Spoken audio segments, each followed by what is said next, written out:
My next guest has got a huge fight coming up here against Damir Ismagulov. UFC Fight Night, July 1st. It's right around the corner here. It is Grant Dawson, live from his backyard in paradise. Grant, how are you? Great, man. Just living the dream. Like you said, it's paradise, sunny out, nice and sun. I'm getting some tan on. That's good. You're getting your vitamin D for the day. Before we get into all the fight stuff, man, I know you had the wedding, you got married. How's it being a married man? Good, man. No complaints yet. Everybody says it gets harder, but right now I'm just happy, man. We're both. I think for me, I think that having Elle, she fights. She's a fighter. She trains every day. The coaches all love her. You know, I think it makes it easier for me because she understands what I'm going through. She understands, what it takes to be accomplish what I'm trying to accomplish. So it's just been great, man. Did everything go well with the wedding? You got to get her opinion. She's the one, obviously, that is going to be the determining factor here. But did everything go according to plan? Man, I thought so. I thought it was a great wedding. It was one of those things where it's like we planned for it for a little over a year, and then it was just over. It was one of the. A funny story about it too is we started planning the wedding and we booked a venue before we had any idea that we were moving to Florida. Oh, interesting. Money down. Yeah, we put all this money down, and then we made the decision. Like 2 days later, we made the decision. We're gonna move to Florida, but we'd already put the money down. So it was like we're trying to plan a wedding from Florida in Missouri. It was insane, but it all went down great. Everything's great.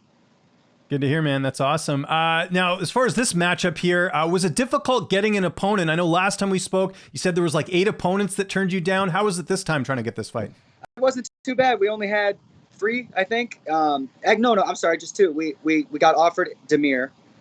We said yes. I believe Damir was down for it too. And then out of nowhere, they were like, "Hey, what about Tony Ferguson?"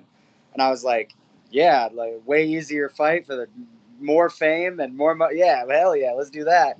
And so we were like, "Oh, cool, we're fighting Tony." And then that didn't happen. And then Damir was like, "Hey, I'm still here." And I was like, "Yeah, man, like, let's do it." So that's kind of how it got down. It kind of seems like you guys are the same type of fighter where you guys both say yes to a lot of fights, but can't get opponents. It seemed like this kind of naturally came together because you guys are kind of in a similar situation, both very dangerous fights that people don't want to take, it seems. Yeah, I get that sense. I think that I'm starting to get out of that, though. I think before it was, Grant's really good and he's got no ranking. And now it's kind of like, well, he's really good, but he's top 50.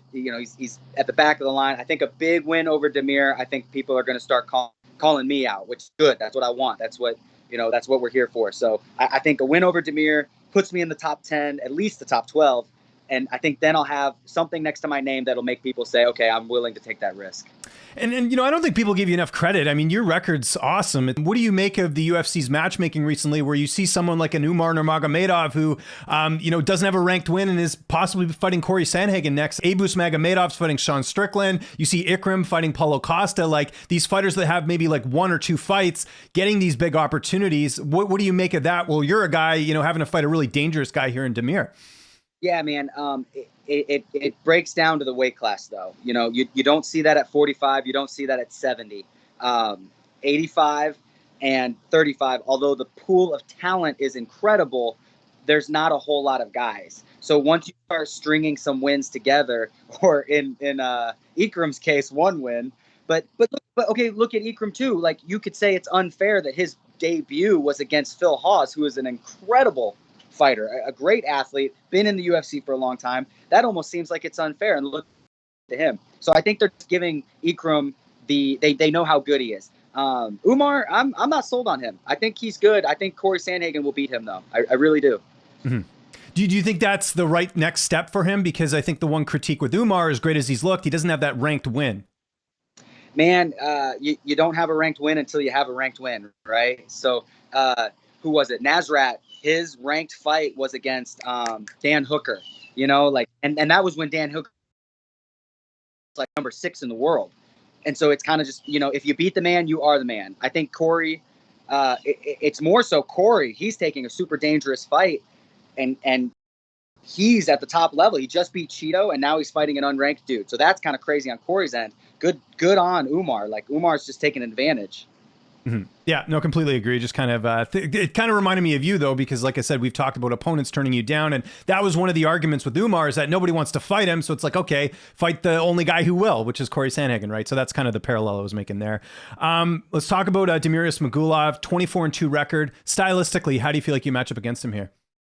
I think it's a good stylistic matchup. I feel like we are, I'm fire. He's ice. He wants to stand and box the whole time. I want to wrestle the whole time. I don't like getting hit in the face. He doesn't like getting his leg humped for 15 minutes. So, we're kind of each other's kryptonite. And I think it's one of these situations where you were just talking about Umar's big issue. I think one of my big issues that people kind of see is like I'm running through good fighters, and then after I beat them, they don't look great. I beat Mike Trezano. He won the Ultimate Fighter. He was undefeated. I submitted him, and then he didn't look great after that. And then I fought Leonardo Santos. Yep, and he was undefeated in the UFC. Knocked out Kevin Lee. Knocked out Stevie Ray. Was on a tear, and I knocked him out. And then he goes and loses to Clay Guida and everybody else he fights after that. So it's just like I like this fight because no matter how good I beat Damir, I know that he's going to put on a good win streak on after that. So it's going to make me look better after I get these wins. But honestly, man, winning's winning. I'm going to win, and I'm going to show people that I deserve to be where I say I'm going to be. Yeah, absolutely. What do you make of him kind of retiring briefly and now coming back? Do you think that has any sort of effect on him mentally, or do you not even worry about that? I think that I think he's trying to get out of his contract. I think he's trying to take the Francis Ngannou route and go get more money somewhere else, which is absolutely fine. Good on him. And I don't know that. That's just a guess. Okay. It just looks weird to me when somebody's like, "Oh, I'm sick. I'm retiring." And then, 2 months later, it's like, "Oh, I'm all better." Because like, you don't retire when you're sick unless it's like, God forbid, cancer or something like that. So it kind of looked like a stunt to get out of the UFC. And again, that's just my personal opinion. I haven't heard any rumblings about that. That's no worries. This won't get clipped. I remember there was that interview with Stephen Thompson being like, I think Masvidal's going to fight Leon Edwards next, and then everyone ran with it, right? So I know what you're getting already put up like the UFC watchers and Embedded and shit put up not Embedded, but you know what I mean, put up like, oh, they're fighting each other. It's like, no, guys, I was just saying. Yeah. No, it's all good, man. Training camp. I know one of the guys you've trained with, I don't think he's there now, Evloev, who had a really tough fight against Diego Lopez, but I know you rave about him. How is it getting to work with him? He's a beast, man. Yeah, I was helping him get ready for Bryce because Bryce is a good grappler. I'm a good grappler, so I was helping him get ready for Bryce.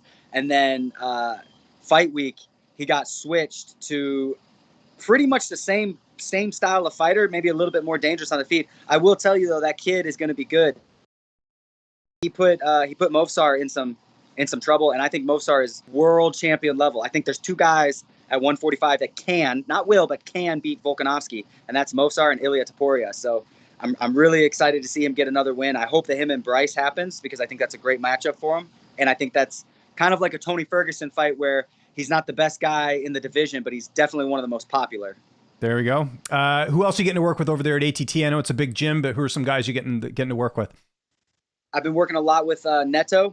He's fighting Arman coming up. So interesting. Okay. Yep. I'm a good wrestler. He's a good striker, so we're kind of perfect for each other. I'm working with Thiago Moises as always. I got Chris Duncan is coming in to start his camp. So I'll have him towards the end. And then I have my buddy Dakota Bush. Yep. I don't know if you know who he is. Of course. I've interviewed Dakota a handful of times. He should be back in the UFC as far as I'm concerned. Oh, 100% he should have been. And they kind of screwed him over on the Ultimate Fighter. We won't get into that. He's coming down June 3rd to help me out for the rest of my camp. He's a good wrestler. Not so much a striker like Damir, but man, if I can hold that kid down, I can hold Damir down. Yeah, no, that's great, man. That's awesome. Did him and Arman ever train together? I was always wondering that because Arman was at ATT for a little period of time. He's at ATT now. Oh, really? Yeah, dog. They're like training like Neto's on one mat, Arman's on the other mat. It's weird as fuck. No way. Okay, that's interesting. Have you gotten to work with Arman at all, or no? I'm friends with Neto, so I told Arman like, hey, like I would love to train with you, but I'm gonna help Neto, and I think out of respect, we should just not, train together. It wasn't really like a conversation. It was just kind of like hey, like I'm helping Neto, so, and Arman's pretty, what's the word, to himself. Like he's pretty. He doesn't really care what's going on around him. So, you know. Oh, that's interesting. Oh, I was just gonna say, it's sounding like Damir's gonna do the rest of his camp at ATT too. Weight cut, how's that going? Great, man. Look, I missed weight in my last fight. I took the fight on 2 weeks' notice, and it was rough. I cut a whole lot of weight. It was not great, but man, it was one of those situations where I had to take the fight. I've got a full camp for this. I will be the first one on the scale. I will make weight the night before. I'm lower than I've ever been. I got a new nutritionist. Say that time. Everything's going to be on point. This is the best camp I've ever had so far. And I still got 4.5 weeks. There you go. It's coming up. Who will be in your corner for this fight? Thiago Moises, I assume. He's usually in there with you. Yep. Thiago, Pitbull, and Mike Brown. Those are my corner for life, you know, unless Thiago can't make it. Corner for life. But I am working with Steve Mako, and I'm working with my boxing coach, Gabriel, too. So we've got a whole group of guys, a whole group of training partners. Things could not be going smoother. Love it. How's this fight playing out on July 1st? How do you see it going down? I think I get a finish, man. I'm not going to be the first guy to beat Damir in the UFC, but I do think I'm going to be the first guy to finish Damir in the UFC. And that's not a knock at. I know how good he is. I 100% think that this is one of my toughest fights, but I am ready to prove that I am on that next level. And I think with what Arman did to him, I think that if I can get the finish, I think that's going to propel me even higher up into the rankings than it did Arman. Like, do you see yourself getting 2 more fights in this year, or what do you sort of see for the rest of the year? Man, I have to get at least one more. You know, the one thing that I hate about this sport and my career is I've just been inactive. By the time July 1st comes around, it'll be 9 months since my last fight. And that's nobody's fault. It's not the manager's fault. It's not the UFC's fault. It's not my fault. It's just one of those situations where I've been benched, you know, but I've been promised a second fight this year. And I think that with a win over Damir, not only will it be a really high ranking fight, I think it'll be a really high money fight too. So that's what I'm excited for. And I think end of next year, we're looking at a title shot. There we go. Grant, thanks so much. Really appreciate the time. If there's anyone you want to thank before we get out of here, I'll give you the last word. Man, I just want to thank my team here at American Top Team. We've been killing it. I've been getting so good with Pitbull and Mike and my boxing coach Gabriel in my corner, and then my teammate Thiago Moises and Neto, just really helping me out a lot. These guys are awesome, and I think you guys are going to be able to see July 1st how good I am getting.